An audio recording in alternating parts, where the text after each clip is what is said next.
Hi, everyone. Thanks for joining us today. I see people are rolling in, so we'll give them a few minutes to get settled before we get started.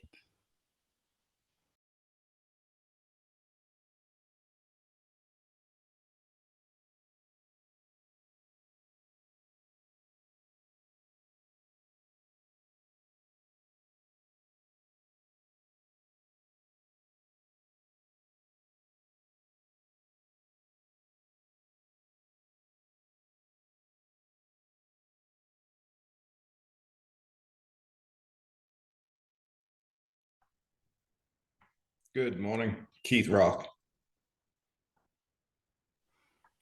Hi, Keith. Good morning. Well, good noon. Oh, yeah, it's afternoon now. I just switched. Yeah. Thanks for joining us today. Um, Please feel free to utilize the chat to introduce yourself, your business. Please feel free to utilize that. Yeah, let me do that right now.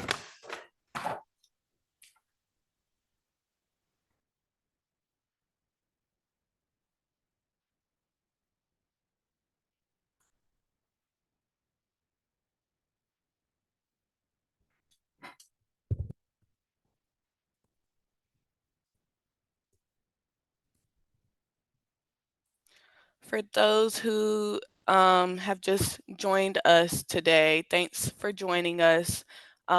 We are waiting a few minutes for people to roll in and get settled. But like I said, please utilize the chat to introduce yourself.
Hi, everyone. I see some new people have joined us.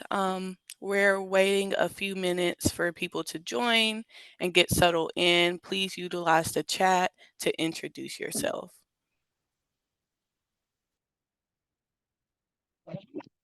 Yeah, it's a Cobb County meeting, but I don't have my video on. I just got the audio actually.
All right, we can go ahead and get started.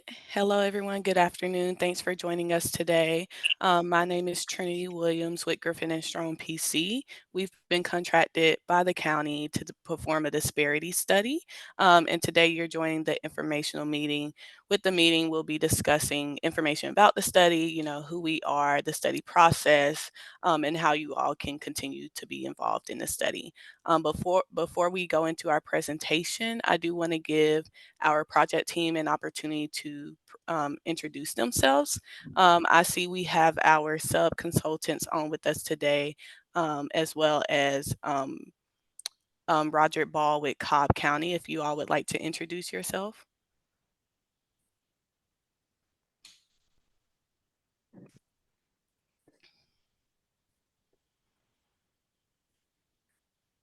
Yes, this is Roger Ball, Director of Procurement for Cobb County, and I want to just welcome everyone out and thanks for joining.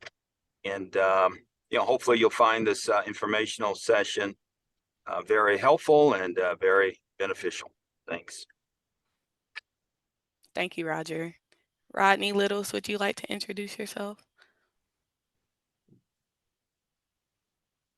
Good morning.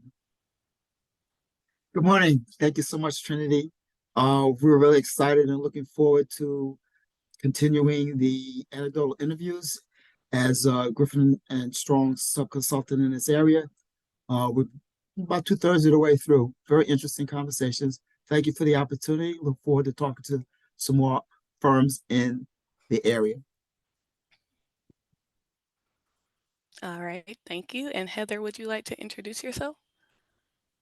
Good afternoon. I'm Heather Fatzing with Full Circle, and we work on some of the organizational outreach. So some of you might get emails from me. And so I just continue to encourage everyone to please, as you get information on how to be a part of this process, please share it with other businesses because it's really important. Thank you. All right, thank you, Heather. I think that's everyone from our project team attending today. Um, so we'll get started with the presentation. One moment.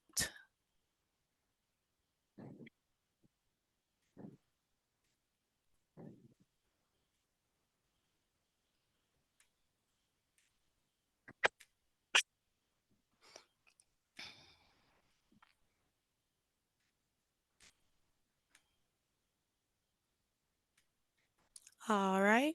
So again, thanks for joining us today for the Cobb County, Georgia 2024 Disparity Study Informational Meeting. As I mentioned in the beginning, please feel free to use the chat room to introduce yourself. During the presentation, please stay on mute throughout, and then after the presentation, we'll be taking questions.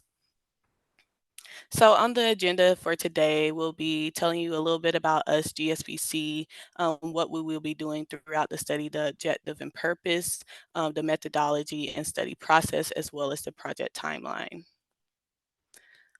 All right, so a little bit about us. We have been doing procurement studies for a little bit more than 30 years now. We specialize in procurement research, training, and supplier diversity consulting, contract compliance, and program development. We are the most qualified team in this industry. We have 6 JDs, 2 PhDs in economics, a PhD in social psychology, as well as anthropology. The third bullet is really important to note because the disparity studies were created by the court. So at GSBC, no study that we have conducted has ever been challenged or overturned in court. So just a little bit about our experts within this field. Our project executive, Rodney K. Strong, has unmatched expertise. He has served as the director of the City of Atlanta's Department of Contract Compliance, as well as the principal architect of the City of Atlanta's MWB contracting program.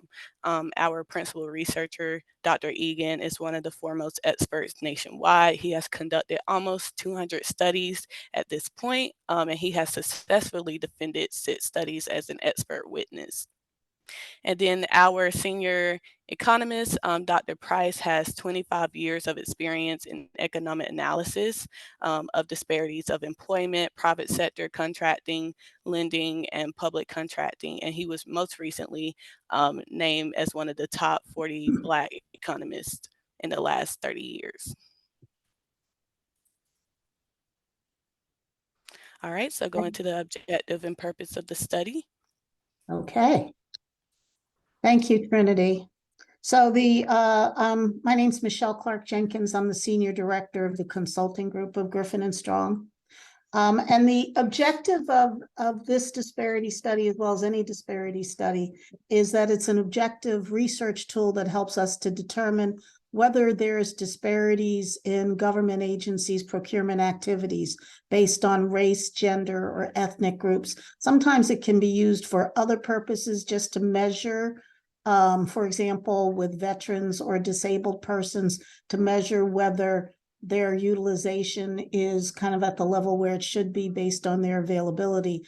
But a disparity study at its heart is meant to find out whether there are disparities based on race, ethnicity, and gender groups. Next slide, please.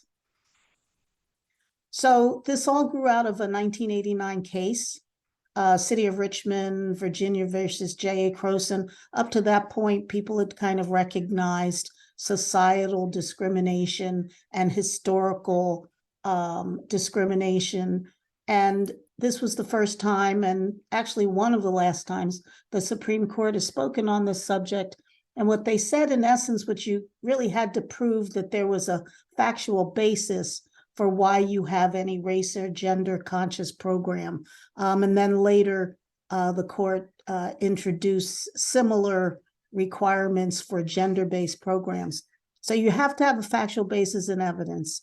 It's dictated by case law, the way that we conduct these studies. And at the end of it, anything that we recommend has to be narrowly tailored, so it's not over or under inclusive. So if we make a recommendation, it has to be tied to a finding.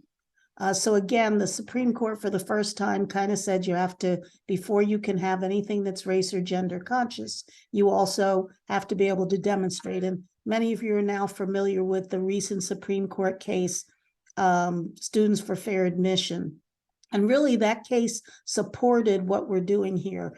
The criticism of the affirmative action programs that UNC and Harvard had really centered on lack of data, lack of support for the programs. And so that case really was very narrowly focused. It not, I'll disadvise you all of thinking that it did away with affirmative action. It did not.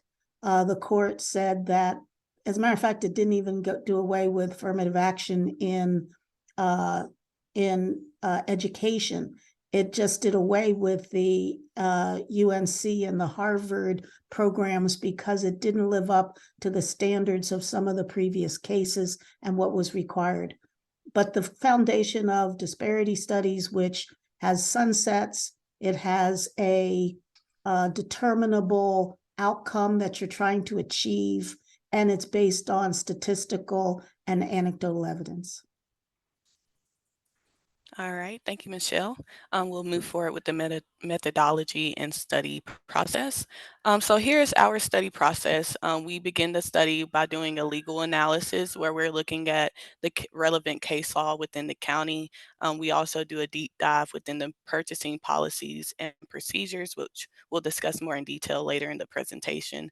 We collect and clean data. One of the first things that we do is doing a data assessment meeting with the county and staff to really look at where the data is and how it can be obtained for the study.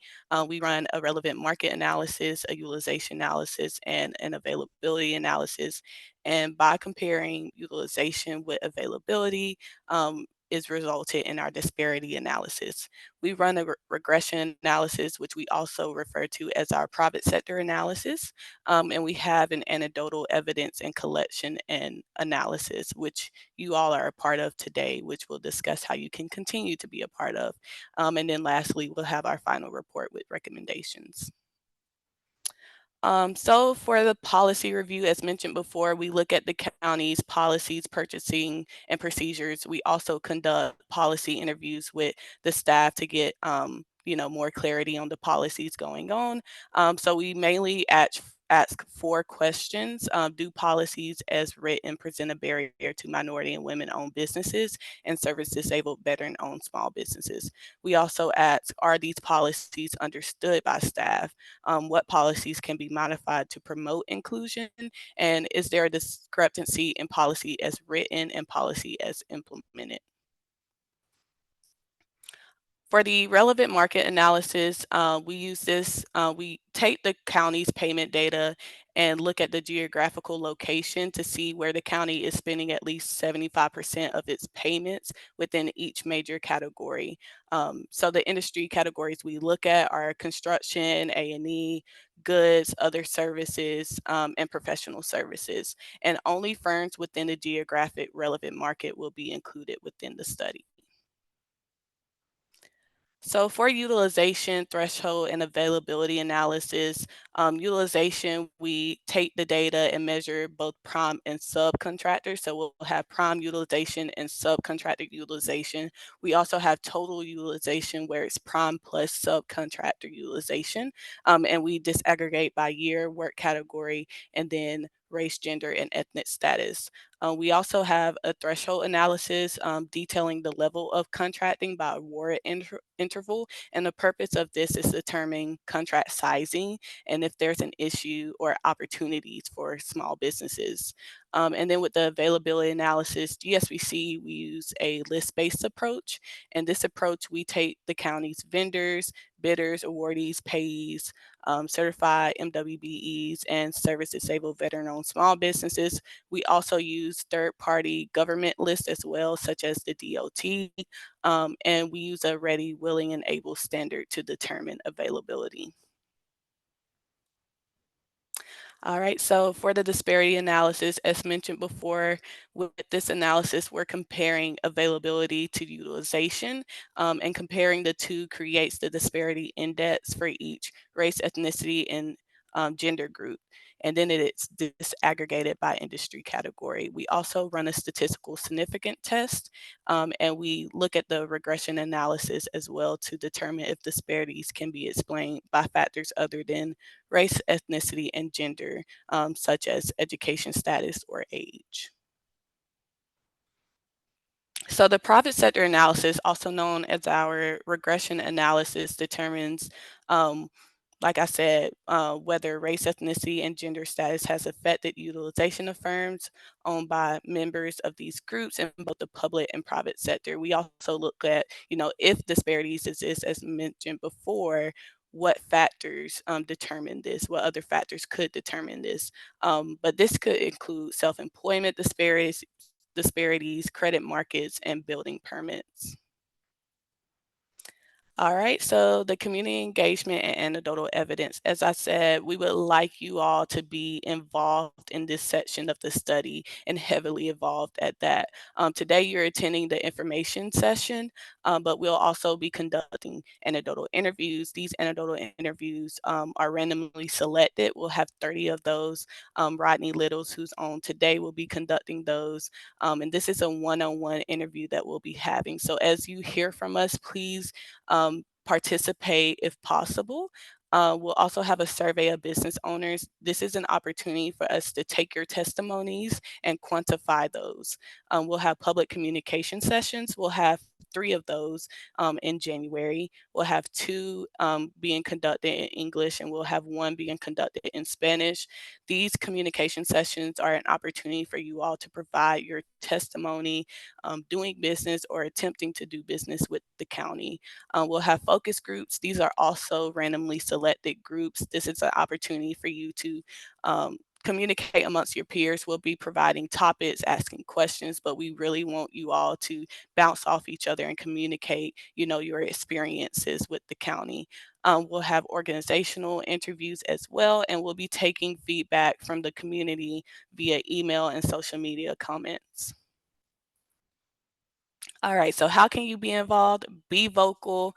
As we have these meetings and these interviews, we want to know as much as possible. Please feel free to invite people that you know as well. And if you're not comfortable with being vocal at these meetings, you can always email us as well. And like I said, there are plenty of opportunities to be vocal. We have the public communication sessions that are public facing, as well as this informational session, but the other opportunities we'll have, they will be anonymous within the study report. Complete a survey of business owners, participate in an interview or a focus group session, attend a public communication session, and keep up with study updates by visiting the study website that you see here, and send comments to the study's designated email that you see here. And I'll make sure to drop them in the comments of the Zoom as well for you all to have. All right, so our findings and recommendations, as Michelle mentioned, the findings and recommendations are tied to each other. The findings summarize key points of each chapter that will have the policy, the legal, the anecdotal, the private sector, and the stat chapter. This consists of a review of the efficiency of race and gender neutral remedies and how to identify those. And the recommendations are tied to the findings. So each recommendation is going to be tied to a specific finding, and they're based on detailed review of policy, anecdotal evidence, and institutional knowledge. The recommendations are unique to the study. And like I said, we've been doing this for more than 30 years now, and our experts are well knowledged in this field. So we take our best practices and innovative approaches for race, gender neutral, and race, gender conscious remedies. So going to the project timeline. So far, we've done a data assessment meeting and report. We've done policy interviews, and we have started the case law, looking at the relevant case law within the county. We've done data collection, and we have launched the study website. We also are working on finalizing the first two chapters, policy and legal. We're in the process of collecting data from the county, and we have started anecdotal interviews. So you may be hearing from Rodney Little soon. Right now we're working on conducting this informational session that you are here participating today. We'll have our public communication sessions again in January. We'll have focus groups. We'll work on finishing collecting the data from the county. We'll start to launch an online survey. We'll start with preparing the databases where we're taking the county's payment data and using that to determine the relevant market. And we'll have the anecdotal chapter.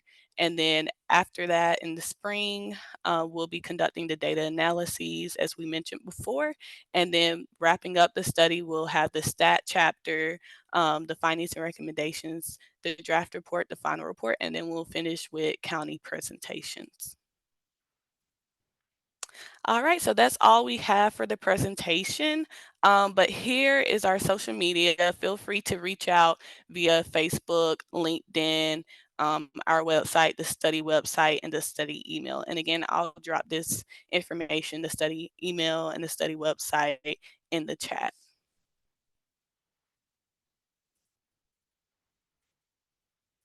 Okay, so now we will be taking questions.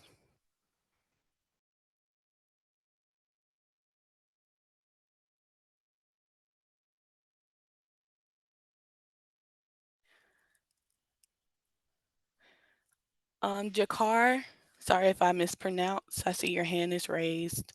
That's okay. My name is Jakari Hogan. I own HAE LLC. Apparently, I logged in with the wrong account, my Zoom call account. But there's one thing I do have a question about, because a lot of the disparity from what I see. So my business, I do consulting on contracting. I'm a certified contracting officer, procurement acquisitions on the Department of Defense side. I'm one of very few females doing that, let alone African American females. As a woman, period, what I see on this side, and I don't know if this is included in the study, is that a lot of the disparity in regards to receiving some of these RFQs or being able to compete for those is in relation to not having the funding, right? Because it's extremely hard to, one, get funding, one, especially if you're a startup, new business within the 5 years. And in this field, what I've learned also is about a kind of shoulder rub and who you know. That's a problem too. In a very male dominated field, you don't have too many extensions of, hey, a lot of the maybe successful, which are predominantly males in the acquisition and procurement side of the contracting, reaching out to a lot of the um, minority or the female owned and saying, hey, let's bring some of you all under our wing and see, the resources that they're trading back and forth. We're not getting those resources. We're not even getting access to those resources. Then it costs money. As a new business, it's costing money to get into those rooms, to sign up for some of the programs that a lot of places are already established to be in on that procurement acquisition contract side. And so the funding for us is mainly the problem and the basis. So I'm not sure if the study addresses that, but that's an issue that I'm finding. So yes, the study does address that kind of in two ways. One is that private sector or marketplace disparities analysis looks at credit market disparities. And the other part of this is why you're here and why we need to keep you all involved. When we complete our statistical analysis, and let's say at the end of our statistical analysis, we find that there are disparities that need to be remedied. Now our next question is, okay, how do we remedy those? We really look at three places. One is the policies that the county has on its face. Is there anything that can be corrected there? Two is our institutional knowledges of kind of best practices across the country. But the most important is you all who are doing business with the county telling us what works and what doesn't work. And so that's critical when we talk about, how can the county be more inclusive in its procurement process? You have to tell us what your experiences have been, and we need, and so we want your particular experiences, just like you're offering us to us. And we also need to know your suggestions. So this is critical in these public hearings. If you're asked, you see an ad for a public hearing, which all of you will get direct invitations because you've attended today. Please attend them. Please don't just come and listen, because even if someone says what you already were going to say, quantifying some of these responses is equally important. So if one person says it, it doesn't carry as much weight with us or with the county, as opposed to, we have half of you saying the same thing. So please participate in the upcoming, there'll be, as Trinity mentioned, there'll be some randomly selected interviews. There'll be a survey. We have focus groups, we have public hearings. So please participate in as many of those as you can coming up.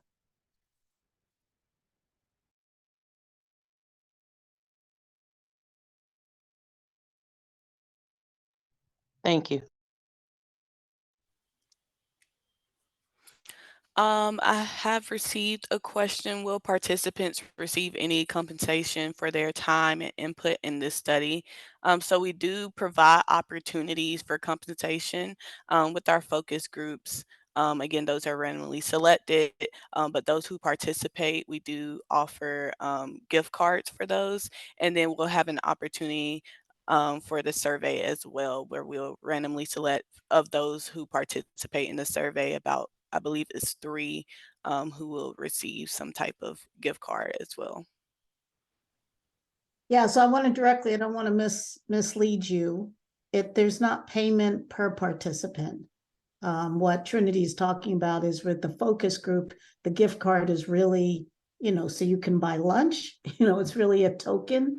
And the other one for the survey is really an opportunity, like she said, I think there are we offer 3 gift cards that are like $100 a piece. And so if you fill out the survey, you get an opportunity to be picked for one of those. They're just incentives to hopefully have people participate. But generally there isn't a direct compensation.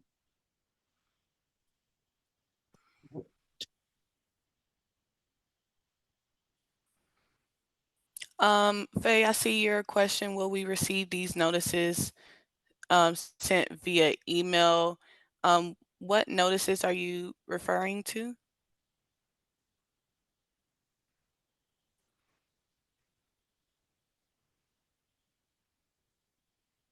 And then I see another question. Would we be able to email our slide deck to everyone that attended? So we do post the video of today's meeting on our study website. So you'll have access to that. Greg Palmer. Yes. Does the county have a SLBE program in place? I don't believe so, but I think, Roger, would you like to answer that question? We have a supplier diversity program in place. That's the title of our program.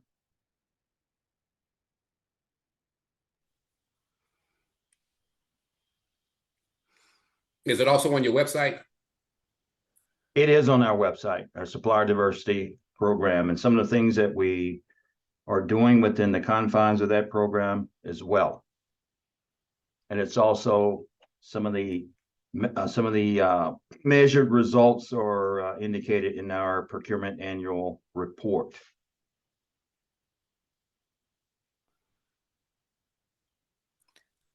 All right, thank you, Roger and Gregory. So for the will we receive notices? Yes, we'll be sending out emails about the public communication sessions. The focus groups are randomly selected as well as the anecdotal interviews. So you'll be receiving calls if selected from that.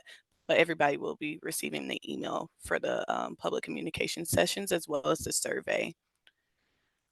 I see your hand raised. EA. Yes, EA Batiste. I have a question for Mr. Ball regarding the procurement division. Can you hear me? I can hear you. So can I Okay. ask that if this is not related to the disparity study itself, is it possible for you to contact him directly offline? It is possible. Okay, thank you. Okay.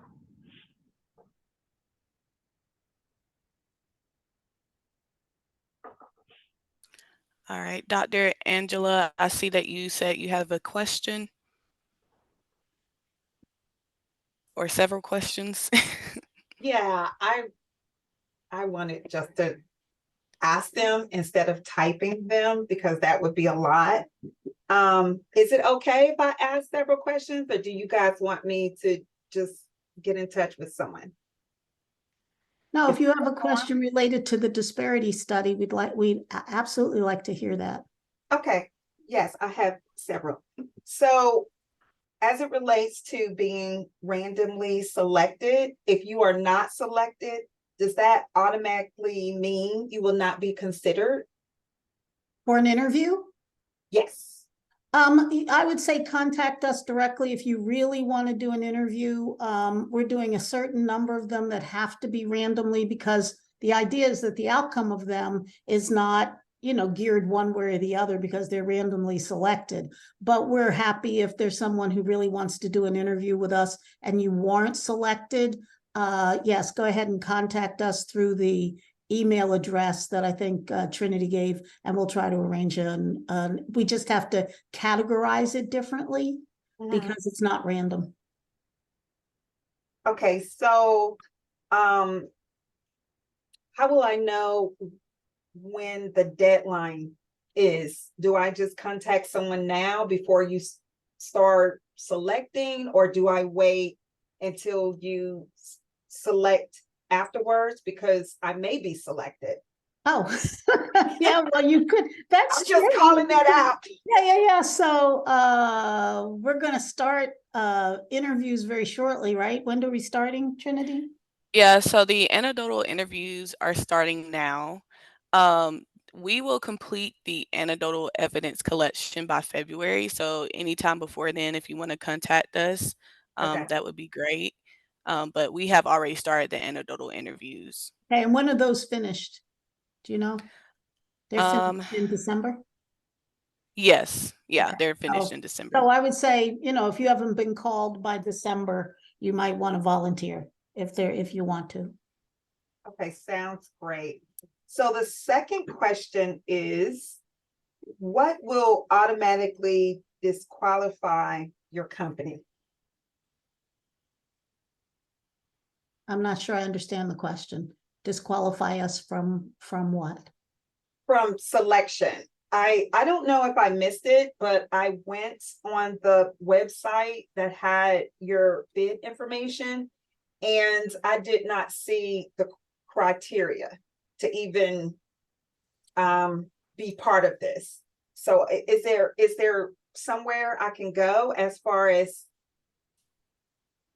like the very minimum you guys are looking at the time? Because I understand, if I hear you correctly, I understand that having an interview and being part of the focus group, depending on what we say, and correct me if I'm wrong, depending on what we say, that can help us or help you guys determine if we will be considered. No. So let me be clear. Are Okay. you saying considered to have a contracting opportunity? Considered us interviewing you is not something in consideration of anything. So the interviews are in order to get your experiences doing business, attempting to do business, or if you haven't even haven't done any business with Cobb County, why haven't you? That's what our interviews are. So we're selecting firms randomly to give us their anecdotal accounts of doing business, all of those things with Cobb County. There is not an outcome that says that you are now qualified to do business. This is not a study to qualify you to do business with Cobb County. There are interviews to assist us in the disparity study process. It's a research project. Okay, I'm sorry. I just filled out information to be contacted on contracts. And so they sent me information and said to participate in the disparity study, and there might be opportunities for contracts. So I think I read that incorrectly. Oh yeah, I'm not sure. Did the county send you that? I'm not sure. I filled out the information under BidNet, and then I filled out the information under .gov, those two areas where they list Cobb County, they list City of East Point and Clayton County and other areas that when bids come up or opportunities based on your categories, I put all the categories in, they will contact you. So I got several. So Cobb County, this was one of them. So I assumed that it was the same as the other emails because I only signed up to be considered for bids. All right, so let me try and clarify with you. I know exactly what you're talking about. So you went into BidNet to register to get bid notifications from a number of entities, including Cobb County. We also used BidNet to just notify firms about the disparity study and about this informational meeting. Ours was not a solicitation for business, but a solicitation to try to ask firms to participate in our research for Cobb County. So that's where the confusion, I hope no one else was confused by that, because we posted just a notice of this meeting in BidNet, because that's a way to notify firms who have already gone into BidNet to attempt to do business that in fact we're conducting this study. Okay, so I want to make sure, because I think I will be able to give information, but I want to make sure if you guys even want to spend time talking to me, because I don't want to waste your time. So very quickly, I have not done business with Cobb County. And as I just told you, I just registered. However, I have experience at the governor's office. I was the coordinator of small and minority business. So I was over helping all business that contacted the state of Georgia with RFPs. And I also added disparity studies. That was something that I just wanted to make sure. So I used to look over the state contracts. I'm sure you guys are familiar with the smaller minority business, that we looked at all entities that received state money. So I was able to go into each, just randomly pick organizations or universities that obtain money. So with that being said, I think I would add that part. I just don't. Yeah, so I will be honest with you, probably that part we're not as interested in. We're more interested in your business. And by the way, for everybody who's here, please don't shy away because you haven't actually done business with Cobb County, because there are two more parts to our question. Have you attempted to do business with Cobb County? But the third very important question is, if you haven't attempted to do business with Cobb County, we want to understand why. We want to understand is that you didn't, I don't want to give you certain suggestions, but there are lots of possibilities as to why you haven't, and we want to understand those. So please don't shy away from participating because you say, well, gee, I haven't actually tried to even do business with Cobb County, but you being here tells us that you have an interest. And if you're interested, we want to understand all of those factors that would attract you to working with Cobb County, or the things that would detract from you working with Cobb County. So please continue to be engaged with us. Okay, great. That would be me. So yeah, thank you. I'm glad I asked that question. I'm glad you did so too. so I don't waste no one's time. So okay. Thank you. Brian Smith, I see you have some questions in the chat. Would you like to ask them? I'm trying to answer them, but every time I scroll up, it disappears. So It's okay. Can everybody hear me? Can you hear me? yes. Okay. Yeah. So I think you answered one of them dealing with the study period. You said for the past 5 years, so it'll cover 5 years. Also, we are familiar, Smith Engineering is very familiar with Griffin Strong and the work that you guys do. Kudos to you guys, because you guys are also doing work in Tennessee, which is great on a similar fashion. And we really appreciate that as a minority engineering firm. But the question is in issue and talking about the determination and how you guys determine the utilization of minority and engineering firms within Cobb County in particular. Can someone from GNS please answer that question on how you're determining that utilization? Yeah, so utilization we determine always by using payment dollars. So we don't go by awards, we don't go by promises, we go by what was actually paid out to engineering firms over the study period. So that's number one, is that we use payment data. The second part of that is that we do look at certified firms. So our first analysis is of certified firms. What's the percentage of certified firms? So now we've also begun to add to our analysis is to look at particularly someplace like Cobb County, who doesn't do certifications, is that we also are looking at uncertified firms as part of a, kind of an appendix analysis, because sometimes some of the problem may be that firms are not, there may be a depressed availability because firms have not been certified, partially because they didn't see a benefit for certifying. But our first line analysis is of certified firms. And there is a separate analysis, Mr. Smith, of A&E firms. So we disaggregate the data initially into 5 industry categories of construction, A&E, which would include architecture, engineering, surveying, and construction managers, other professional services, other services and goods. I hope that answered your question. Yes, ma'am, it does answer it. So just so I make sure I get you straight, Miss Jenkins, you're not lumping the A&E professional services in with construction, right? No. That's totally separate, right?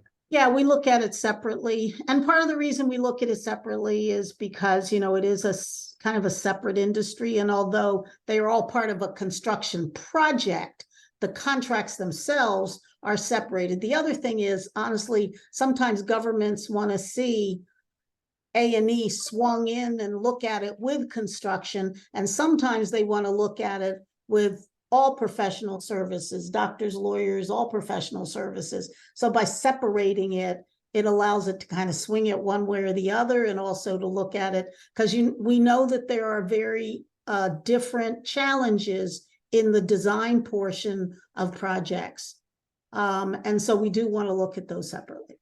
That's correct. Thank you. Also, my other question was, I put in here also, is Griffin Strong providing the county with solutions to increase the use of minority and DBE engineering firms? And then I said, if so, we would love to work with you guys hand in hand at GNS on this matter, as it affects all of us that are minority engineering firms with NIAX code 541330.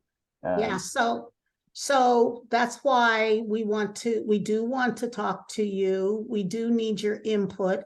That's why we're doing these anecdotal, all these different portions of anecdotal, is because at the end of this, so we do findings, but then we also do recommendations tied to their findings. And part of our recommendations are what you all tell us.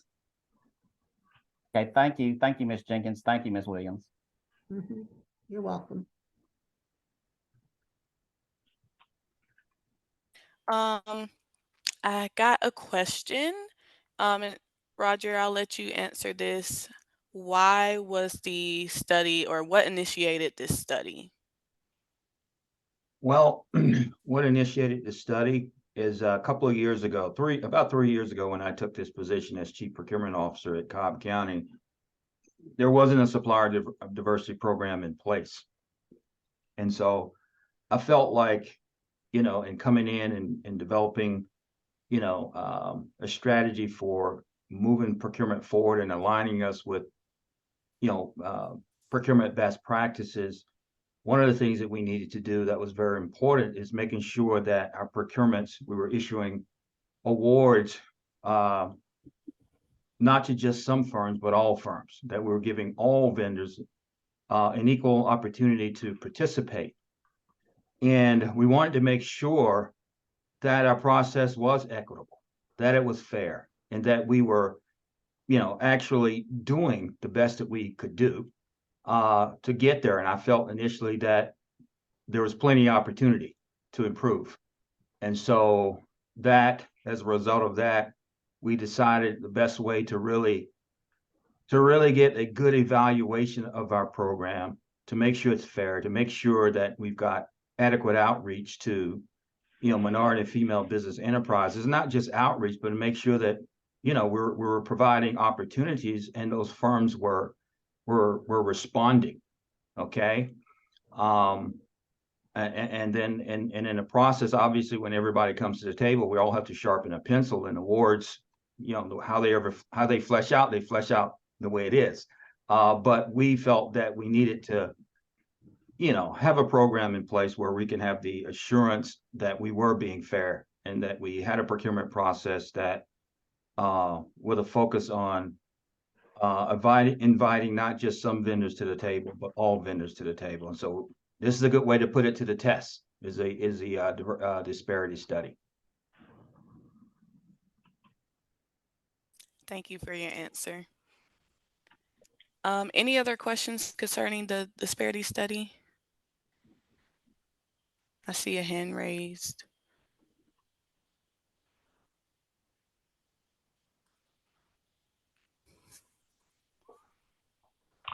Yes, I still have a question regarding the disparity study, and I wanted to understand the certification process.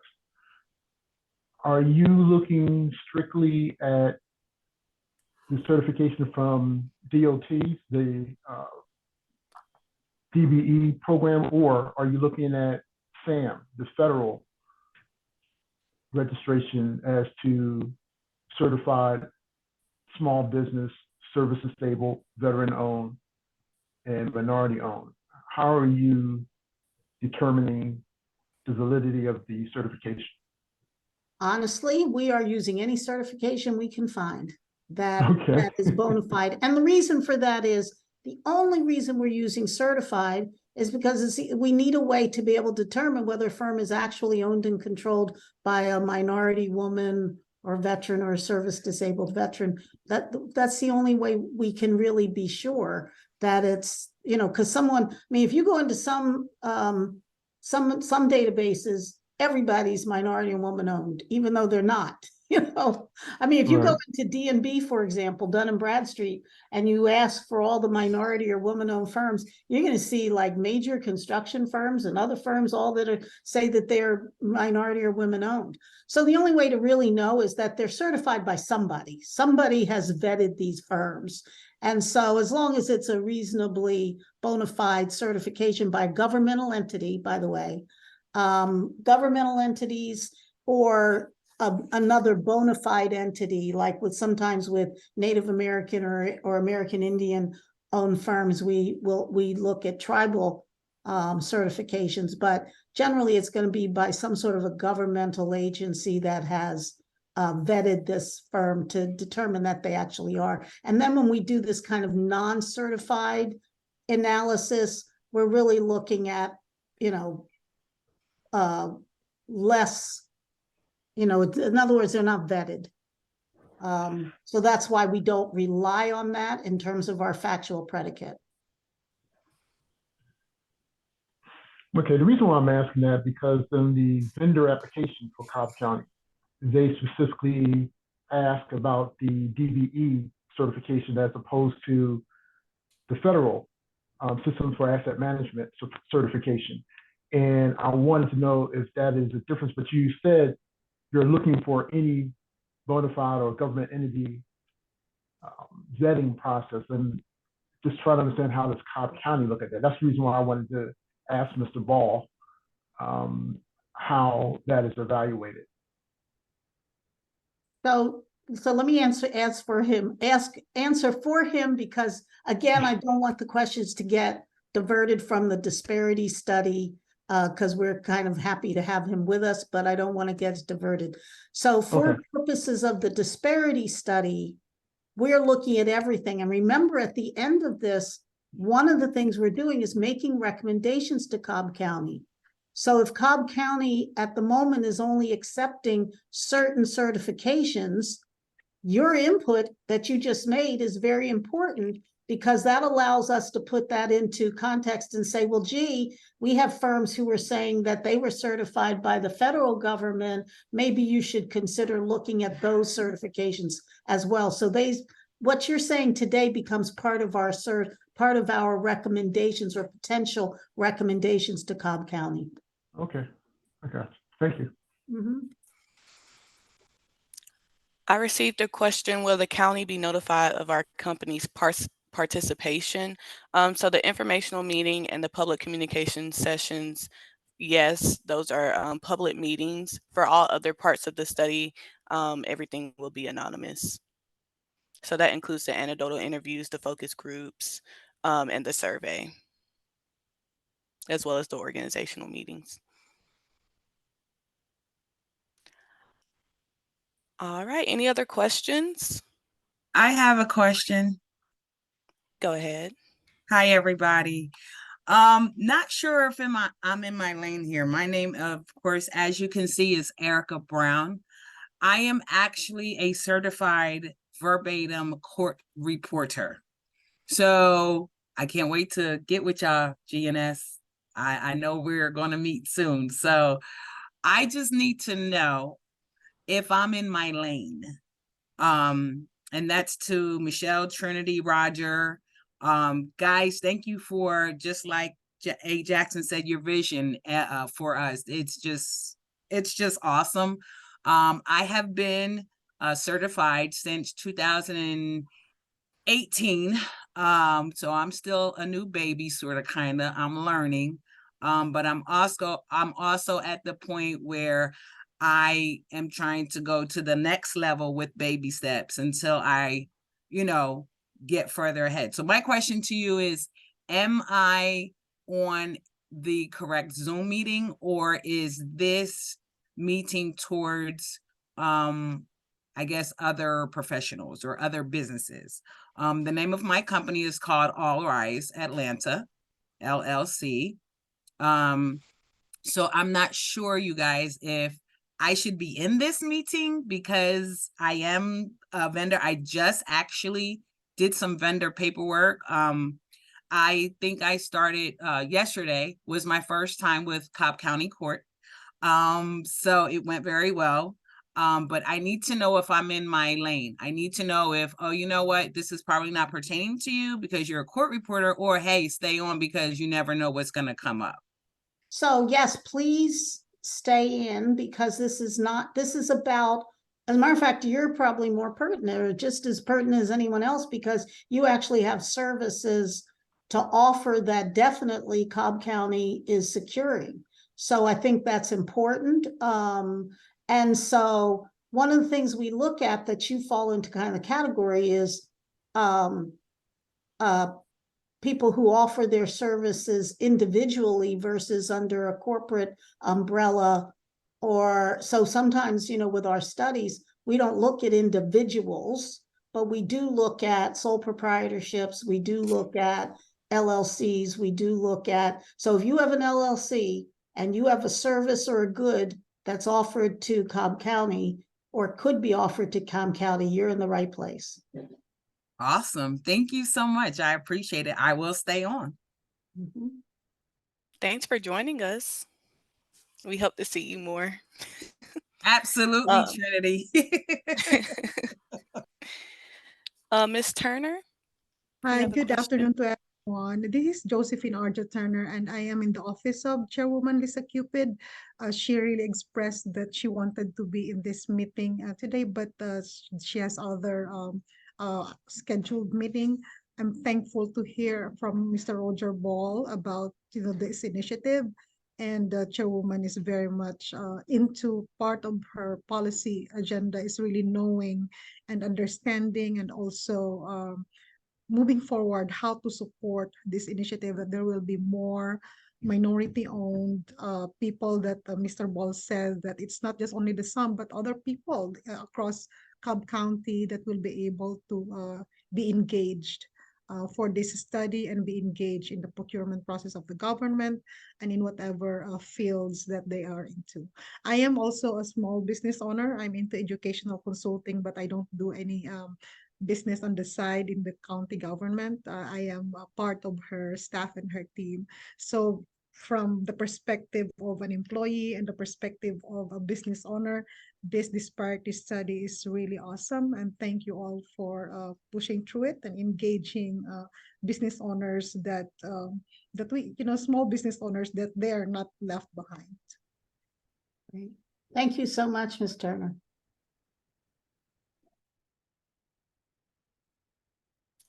All right, any other questions?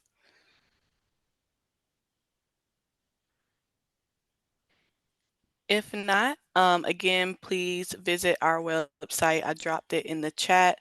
Sign up for the public communication sessions we have in January, and feel free to email the study email, or you can email my email, which is also in the chat, if you would like to participate in an interview, or if you have any questions or would like to provide your testimony. There is another question that Dr.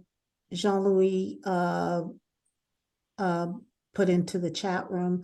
So, you know, again, like most government entities, you know, getting deep into their own data is a process, and they all have other jobs to do. So our job as their outside consultant is to dig deep into the data, because we're looking at, I mean, our analysis is pretty in-depth. We look at every payment to vendors for the past 5 years. We're looking at all awards for the past 5 years. We're looking at all bidders for the past 5 years. So, you know, trying to do that internally, I don't know of too many governments who are able to do that analysis internally. So that's what so the state's Office of Planning Budget doesn't really play a part in this, because it's based on the county spend.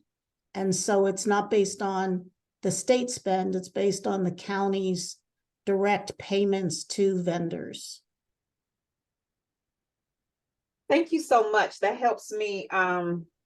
If you guys choose me, that helps me focus on the information that I can give you guys. So I appreciate it. Mm-hmm.